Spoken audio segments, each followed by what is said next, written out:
Pemirsa Cak Biaso, sebelum mengakhiri gerbek edisi hari ini, kita selidukin rangkuman berita kriminal yang anget selama seminggu.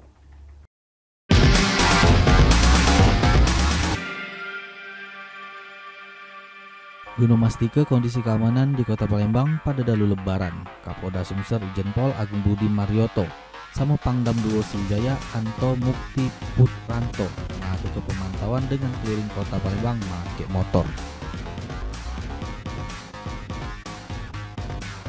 Walaupun nyandang status sebagai narapidana, namun para penghuni Rutan Pak Jo tetap ngerayo ke Lebaran, di mana para penghuni sama petugas Rutan Pak Jo melakukan sembahyang Id secara berjamaah dengan dibimbing langsung oleh Kepala Rutan Pak Jo, Ensa.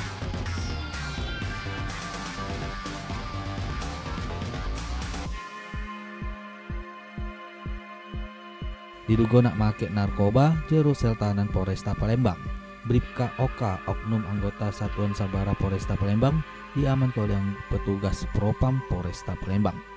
Selanjutnya dibawa ke ruangan Propam Polresta Palembang guna dilakukan pemeriksaan.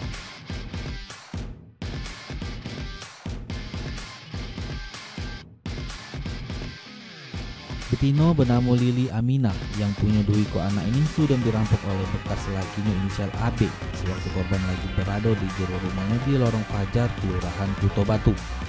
Dengan kejadian tersebut, korban kehilangan kalung emas seberat setengah suku. Sungguh tragis dialami oleh Eva Mayasari Julita alias Eva.